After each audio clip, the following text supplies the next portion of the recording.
I might not be able to help you fix your life, but I can help you fix that old tired ass body. Check out this NutriBurst, these NRG pills, or some of this detox tea if you want to live a better, healthier life going into the new year. Drop down into the description box, click this link, and purchase these fine products. Bye, bad body ass. Baby, no wonder y'all was blowing me up about this LisaRaye McCoy, Iyanla Von Zant. Baby, this thing was deep.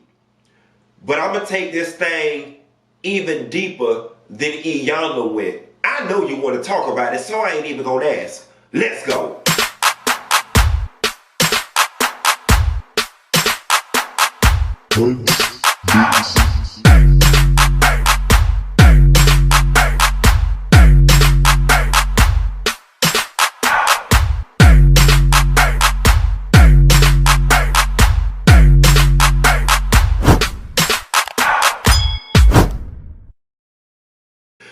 Nessa girl, I'm a couple days behind. Y'all know I had my Thanksgiving holiday and I went around the world on the 7 seas and but as I slowly get back on my throne and get back to my job and catch up on my backlog of videos, I am here at 6:12 p.m. on Wednesday. That's right, Wednesday. Talking about this Iyanla Fix My Life with LisaRaye McCoy, her mother, and her granddaughter.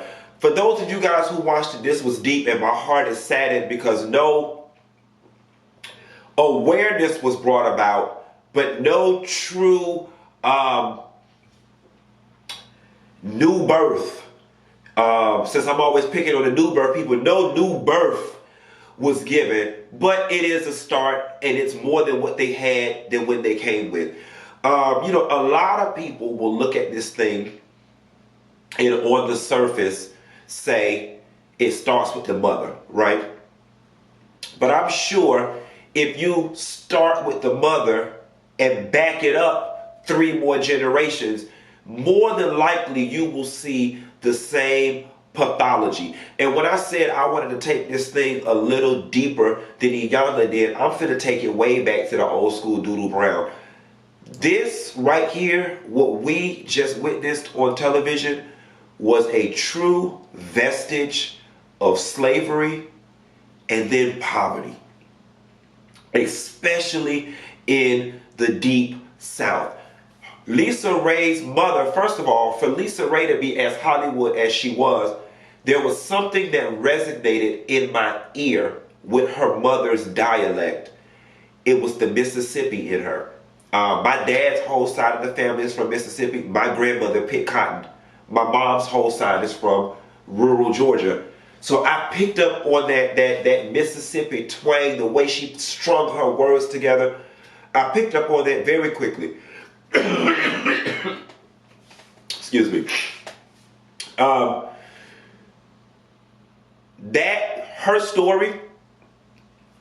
Her story is a very complex story, but it is the story of so many black women in the South. It was 14, 15 of us. We was dirt poor. Some nappy head boy came along and said he was going off to the military. I've only known him for 2 weeks. Will you marry me? It was my way out of Mississippi, so I did it. Everybody knows everybody in Chicago is from Mississippi. They migrated from Mississippi because during the Industrial Revolution, jobs came about, factory jobs came about, and there was a one-way funnel of people from Mississippi to Chicago. Like LisaRaye said, LisaRaye's mom said, I was the middle of 13. I was poor. I was tired of picking cotton. I had to give all the money that I had to my mama. This was my way out. That man could have been the boogeyman, the pusher man, the tranny man, any man with a one-way ticket out of her having to pick cotton and be in poverty, she was going to go. That happened so much during that time. Then what ends up happening is, again, like she said, she had no education. She was forced to stay. I mean, it's easy for Iyanla to say she should have left. She had no means to leave. Where was she going to go? What was she going to do? Some of y'all in situations like that now with college degrees and good credit. so accustomed to your lifestyle or so scared of struggle that you stay in a situation. Think about a woman back then during her day. No education, no tangible employable skills. Only thing she could have did was sew ass or clean houses. And daddy had a business, and so she probably had a little standing in the neighborhood, and I was not about to clean houses and struggle, and I was not about to sell ass. Because I got these kids. So then what happens? You condition yourself to believe that you stand with this man because you got to take care of these kids. When part of it, you stand for your own selfish reasons as well. Then you raise these children, and all of a sudden you got a bitterness and a resentment towards your children. Why? Because I did all this for you. I stayed with this man for you. I got my ass beat for you. I let him cheat on me for you. That's the things parents tend to do sometimes. Create and put all that negative baggage and energy on you. And like Iyanla said, bitch, Lisa didn't make you choose that man. Lisa didn't make you stay with that man. Lisa didn't make you get pregnant with that man. But that's the way, especially Southern ornery people are conditioned to process information. I never forget one time, my grandmother, my mom's mom, she lived with us at one point. We had the same damn dynamic going on in our house. I was a preteen, and I never forget yelling out, you not my mama, stop telling me what to do. And later on that night, my mama called me in the room, and she had never done this before because my grandmother was a woman like LisaRaye's grandmother. She had no feelings, no emotion. She was very hard and very stern. This stuck with me because she said, you really hurt mama's feelings. My grandma don't have no feelings. So what do you mean I hurt mama's feelings? And she said, when I had you and me and your daddy divorced, mama came out of the workforce to take care of you because she didn't want nobody else watching you. She didn't want you to go to daycare. So when I said to my grandma, you are not my mama, it tore her feelings up because of this sacrifice that she made for me that she's now putting me on the hook for. Granted, in my older years, I'm appreciative of it, but I did not ask for it. And it's unfair to conduct life and carry life as if I owe you something for a choice that I had no hand in making. And it felt like that's a lot of what LisaRaye's mother was doing. Wanted Lisa to pay her homage for choices that she made that impacted Lisa's well-being, but that Lisa had no choice in making. Now, there was something else that really stood out to me that was very poignant, and I think that it's a good takeaway for all of us, especially for those of us who are products of divorce, who have had bitter moms or bitter dads. When the separation of relationship, understanding that your relationship with the man is your husband and wife relationship, and I know it may be hard to see this child worship their father or see this child worship their mother, but these two separate relationships. And don't try to leverage mine or impose on it because you mad with him. I want to say this, and please listen to both sentences before y'all attack me. LisaRaye's mother is the prime example of what is wrong with a lot of black women. First sentence, listen to the second one. However, I acknowledge, and the world needs to acknowledge, that the world, society, and what we face as black people is what oftentimes puts black women in these types of situations. So hear me clearly, he ain't black people, police. I'm not blaming black women. I'm saying they are merely, a lot of them are like LisaRaye's mom because of the conditions that society puts them under. Watch, there's going to be some bitch in the comments that's still going to find a way to misconstrue that. Have at it. I think what was powerful about this was the power of denial and just the level of how ornery all three of them were. Even the young daughter, just completely unable to take constructive criticism, unable to be wrong. And LisaRaye's mom had it the worst. And I'm going to tell you what else is sad too. That woman That woman was really hurt by that man. She is bitter with a capital B. And I don't know her life, and I've never been in an abusive marriage for a lengthy amount of time. I want to go out on a limb and say she has the right to be. It sounds like she went through some things, both voluntary, involuntary, but where I fault her is for not taking the necessary steps to clean that shit up. Like, I could not imagine navigating the rest of my life letting somebody who was dead, gone, and resting in peace occupy that much of my heart space and my mind space. And granted, I may just be talking because I've never been through it. But me being the person that I am and knowing the attributes and traits that I do have, I firmly believe that I would be able to push through and condition my mind somehow to see through that clutter, get through it, get past it. I think it was alarming when Iyanla found out after 5 hours she was talking to the same person, but they couldn't see it. The other thing that I thought was very powerful was that, and LisaRaye broke down and started crying, you know, sometimes when you're in love with a certain parent and you're a daddy's girl or mama's boy, you can see no wrong in that parent. I think it hurt LisaRaye's mom that LisaRaye's mom saw the bad things in her husband and Lisa just continuously sung his praises. I think that added to her pain when all the while the mom may not have had the words to express how he was manipulating both of them, but he was. And I think now Iyanla pointing out that the dad basically pitted them against each other and manipulated them both financially will aid in Lisa being able to better understand her mother's bitterness and upset with her for being so hunky-dory about the father. I also want to say that you can see, you know, LisaRaye over the years has had a small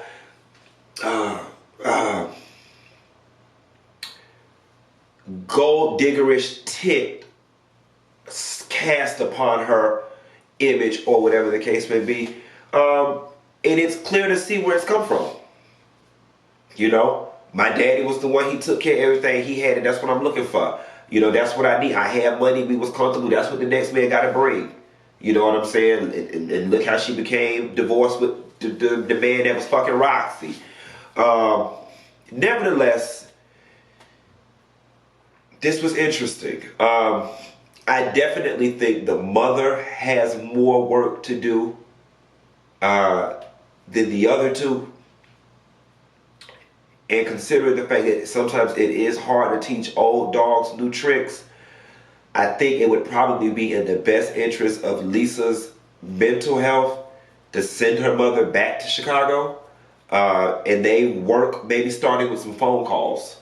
Because my daddy always told me too many grown people can't live in one house. Too many cooks in the kitchen. It is too many grown people in one house. Part of the disconnect between Lisa and her daughter is you trying to tell a 30-year-old woman what to do. That's a grown-ass woman. And the fact that she's not grown is because you didn't make her grown. And there's no way in hell you cannot tell me it's not your fault that your 30-year-old is not equipped to go out and want to take care of herself. And fuck y'all, I don't have to have kids to realize that 30 is too goddamn old for her not to be self-sufficient. 21, 23, I'd have even gave her 25. Once you start getting that 26, 27-year-old, you too goddamn old, okay? And if you don't have no career path in life, you better carry your ass down to Wells Fargo or Bank of America and be a goddamn bank teller until you figure it the fuck out, okay? We need to get back to the generation of parents saying, figure it the fuck out. Okay, your ass can go down to the school board and drive buses. Your ass could be a crossing guard. Hell, your mama got the one way into Hollywood. Go be a PA, be a lighting person. Go do the clerical work at the production office. It's a lot of damn shit your ass could be doing. Then you got the nerve to lay it low and spread it wide and bring a baby up in this bitch, and I got to pay the rent, the mortgage on you and the child. No God. No God. Where they do that at? You know what I'm saying? So I'm kind of with Lisa, though Lisa is controlling her daughter with money. She has the right to. If you don't like it, get the fuck out. And I'm going to tell y'all something. I'm one of those people. I have zero tolerance for sorry ass young people. I was in college at 17. Okay? I was in grad school at 22. I was in grad school again at 24. Okay? And I don't come from no background with no silver spoon. Granted, I had it better than some. Okay? But we was real regular smegular. Okay? And if my ass got out here and did it like Wendy on Potomac with her 4 degrees, okay, then your ass could be an assistant manager at Popeyes by 27. Okay, I ain't even asking you to go finish college. I'm asking you to go to Victoria's Secret and work there for 2 years and move up to keyhole to shift manager number 2. Not $9 an hour, but $11, $13, honey. There's no excuse. Something just hit me. I wouldn't be surprised that if deep down and psychologically LisaRaye gets off on the fact that she supports her mother. It's a form of payback. It's a form of you were nasty and mean to me and tried to control me with the business and the money. Now you old and feeble and you need me. So now I get the opportunity to do it to you again. And I couldn't talk to you any kind of way because I was a child and I needed you. But I can do it now because you need me. I wouldn't be surprised if that's part of it. I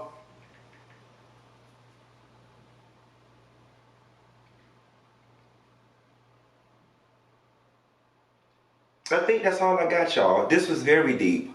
But, you know, I don't... In recent years... You know how you go out to places and you talk with your friends and then you got that one friend that always says, well, that's what's wrong with black people. Well, you know, that's what's wrong with black people. We don't stick together. Or that's what's wrong with black people. And you know what? Back in the day, I used to be the person who co-signed that type of rhetoric. And now I take a step back and I'm a bit more patient with us because I don't think us current black people who are walking the earth truly understand the psychological impact, vestiges, and implications that slavery, segregation, the Jim Crow South, poverty, and systematic racism has had on our people and on our families. LisaRaye's situation with her mom is all one big vestige of slavery and poverty. Don't believe me? To think that we're still looking and interacting with living and breathing beings who picked cotton on plantations. Sounds like a slave to me, who had no money picking cotton on a plantation. My grandmother on my dad's side picked cotton. My grandmother on my mom's side picked beans in Bean City, Florida, and lived in a shanty house on the plantation property in exchange for picking beans.